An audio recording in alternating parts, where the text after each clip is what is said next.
Assalamualaikum semuanya. Pada video kali ini, aku akan menjelaskan dua teori dalam konseling kognitif dan behavioristik. Yang pertama, choice theory and reality therapy, yaitu sebuah pendekatan untuk memenuhi kebutuhan manusia. Choice theory memandang manusia sebagai makhluk yang didorong oleh kebutuhan dasar untuk bertahan hidup, cinta, kasih sayang, kekuasaan, kebebasan, dan kesenangan. Kebutuhan ini bersifat universal dan tidak dapat dihilangkan. Dari hal tersebut, manusia dapat dibedakan menjadi tiga. Yang pertama bersifat proaktif, yaitu manusia memiliki kemampuan untuk memilih tindakan mereka dan bertanggung jawab atas pilihan tersebut. Yang kedua bersifat berorientasi pada kebutuhan, yakni perilaku manusia didorong oleh upaya untuk memenuhi kebutuhan dasar mereka. Dan yang terakhir, mampu berubah. Manusia dapat belajar untuk mengubah pilihan mereka dan perilaku mereka, meskipun mereka telah mengembangkan kebiasaan yang tidak sehat. Dalam reality terapi, manusia sehat adalah individu yang mampu memenuhi kebutuhan dasar mereka dengan cara yang bertanggung jawab dan konstruktif. Mereka memiliki hubungan yang sehat dengan orang lain, mampu mengatur emosi mereka, dan memiliki tujuan yang jelas dalam hidup. Sebaliknya, manusia yang tidak sehat adalah individu yang tidak mampu memenuhi kebutuhan dasar mereka dengan cara yang bertanggung jawab. Mereka mungkin terlibat dalam perilaku yang merusak diri sendiri, memiliki hubungan yang tidak sehat, dan merasa tidak bahagia atau tidak puas dengan hidup mereka. Konselor dalam reality terapi berperan sebagai pembimbing dan fasilitator yang membantu klien untuk yang pertama, mengidentifikasi kebutuhan dasar.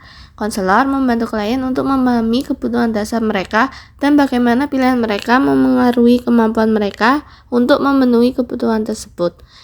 Yang kedua, mengembangkan rencana tindakan. Konselor bekerja sama dengan klien untuk mengembangkan rencana tindakan yang realistis dan terukur untuk memenuhi kebutuhan mereka. Yang ketiga, memfokuskan pada perilaku. Konselor membantu klien untuk fokus pada perilaku mereka saat ini dan bagaimana mereka dapat mengubah perilaku tersebut untuk mencapai tujuan mereka. Yang keempat, mendorong tanggung jawab. Dan yang terakhir, meningkatkan kemandirian. Reality terapi menggunakan berbagai teknik untuk membantu klien membuat pilihan yang lebih sehat dan bertanggung jawab. Beberapa teknik yang paling umum digunakan meliputi yang pertama wawancara, yaitu konselor melakukan wawancara dengan klien untuk memahami kebutuhan dasar mereka, pilihan mereka, dan tujuan mereka. Yang kedua teknik W-Fragen, yaitu konselor menggunakan pertanyaan W, yaitu what, when, why, what, how, untuk membantu klien untuk mengidentifikasi kebutuhan, keinginan, alasan pilihan, dan rencana tindakan mereka.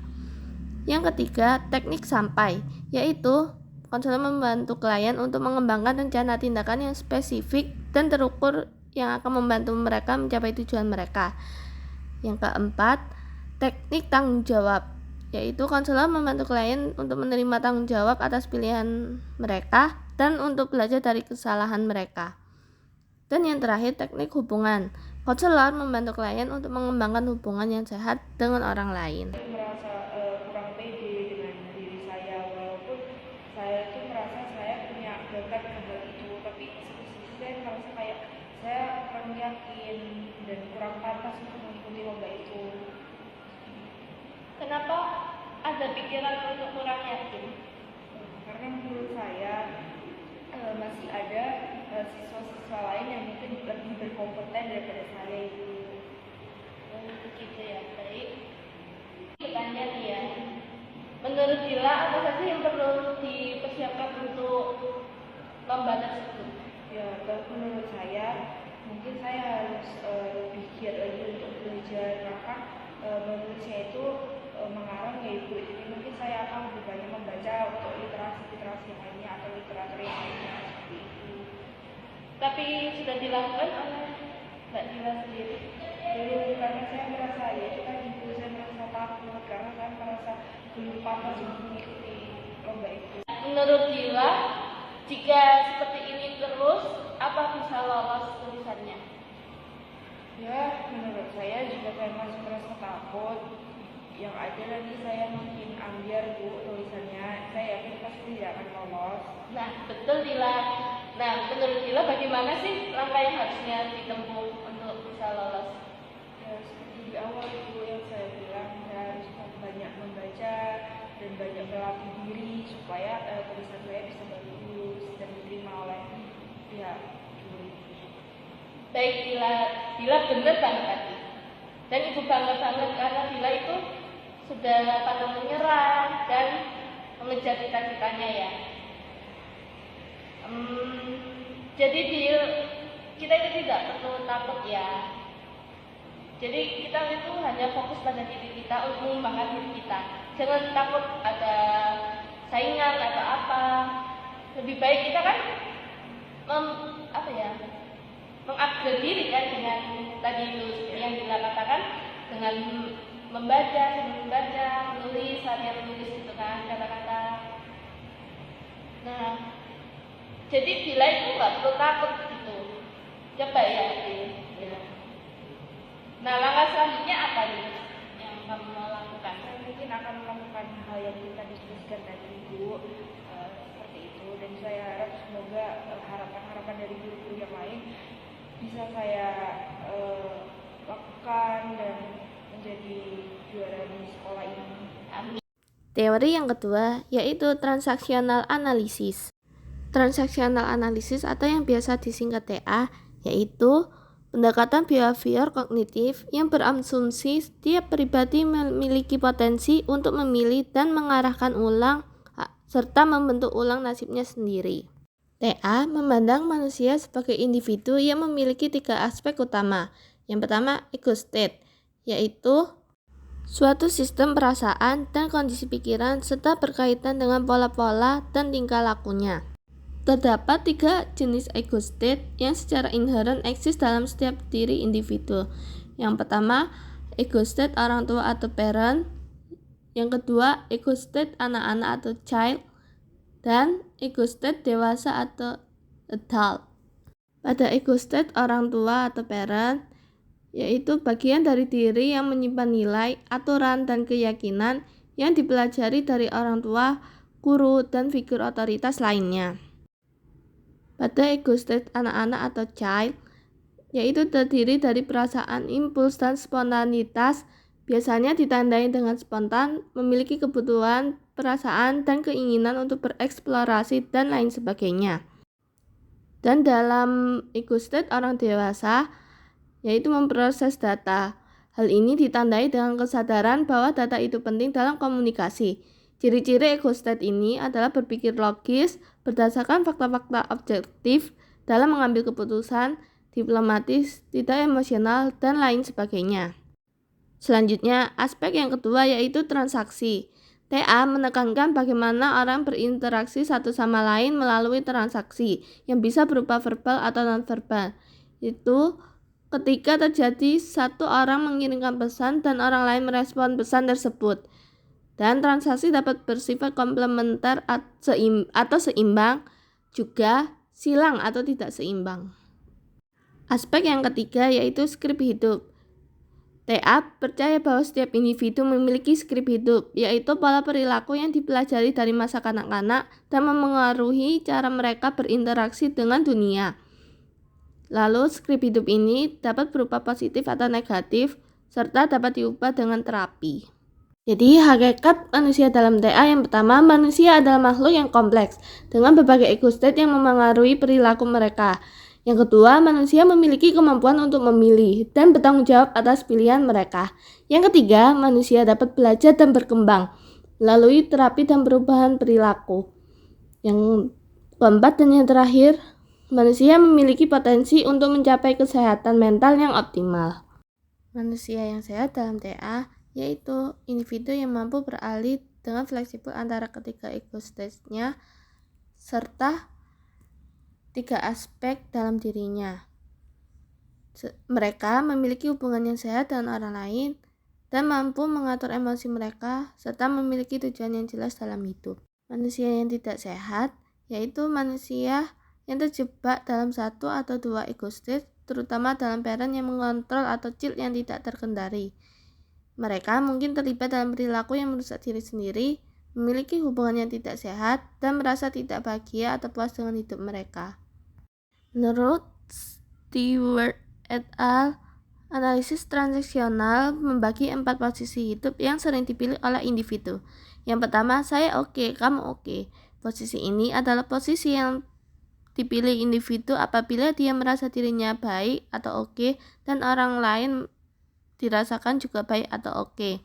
Yang kedua, saya oke, kamu tidak oke. Posisi hidup yang dipilih individu apabila dia merasa dirinya baik atau oke dan orang lain tidak oke. Hubungan ini sifatnya cenderung merubah pihak kedua, biasanya bersifat revolusioner atau berubah cepat. Yang ketiga, saya tidak oke, kamu oke. Orang yang berada pada posisi ini merasa dirinya tidak baik dan hanya orang lain yang baik. Hubungan yang dirasakannya adalah hubungan yang mengubah saya oleh kamu, dan sifat hubungannya adalah devolusioner atau mundur secara lambat. Orang yang berada pada posisi ini, pada dirinya ada perasaan takut, terancam, terhina, rendah diri, dan sebagainya. Yang terakhir yaitu saya tidak oke dan kamu tidak oke. Orang yang berada pada posisi ini merasa bahwa dirinya sendiri tidak berdaya dan orang lain dirasakannya juga tidak berdaya. Dalam TA, konselor membantu konseli untuk memprogram pribadinya agar membuat ego state berfungsi pada saat yang tepat. Konseli dibantu untuk menganalisis transaksi dirinya sendiri. Konseli dibantu untuk menjadi bebas dalam bermain, menjadi orang yang mandiri dalam memilih apa yang diinginkan, serta konseli dibantu untuk mengkaji keputusan salah yang telah dibuat dan membuat keputusan baru atas dasar kesadaran. Adapun teknik yang seringkali digunakan dalam ego state terapi, proses terapinya adalah yang pertama empty chair teknik, yaitu teknik ego state terapi dengan menggunakan kursi sebagai media dalam memfasilitasi komunikasi antar ego state. Yang kedua, conversational technique, yaitu teknik terapi ego state yang dilakukan selayaknya percakapan biasa. Hal ini dilakukan dengan cara mencari ego state yang lebih dewasa, mau mengasuh, serta ego state yang terluka. Gimana masalahnya kemarin Mbak Nisa? Iya, ini belum ada persetujuan dari Bunda kemarin tentang ingin lanjut di mana kuliahnya. Oh gitu. Gini aja, jadi di sini tuh ada kayak teknik konseling yang namanya teknik kursi kosong. Jadi di situ nanti Mbak Nisa akan berperan sebagai dua orang. Jadi ada yang menjadi top dog dan ada yang menjadi underdog. Top dog ini Mbak Nisa menjadi Bunda ya Mbak Nisa yang kayak belum ada persetujuan soal jurusan yang Mbak Nisa mau pilih. Terus underdog ini Mbak Nisa berperan sebagai diri Mbak Nisa sendiri. Jadi nanti Mbak Nisa akan melakukan percakapan jadi Bermain peran. Jadi Mbak Nisa bisa melakukan perasaan Mbak Nisa dengan percakapan yang akan dilakukan nanti. Nanti silakan dimulai. Baiklah, mari kita coba teknik empty chair. Bayangkan kursi kosong di depan Mbak Nisa merupakan ibu dari Mbak Nisa. Kemudian sekarang Mbak Nisa merasa bahwa ibu Mbak Nisa tidak menyukai pilihan dari Mbak Nisa. Apa yang ingin Mbak Nisa katakan kepadanya? Bun, sebenarnya aku ingin membuktikan dulu, maksudnya mencoba, tapi jangan dipaksa dengan pilihannya Bunda dulu. Aku ingin mencobanya dan membuktikan ke Bunda bahwa aku bisa dengan pilihan aku sendiri. Baik, sekarang apa yang Mbak Nisa rasakan saat Mbak Nisa mengatakan itu? Ingin membuktikan sih, dan agak sedih. Baik, sekarang bayangkan ibu kamu menjawab apa yang menurutmu dia akan katakan. Bisa, Bunda itu hidup duluan dari kamu.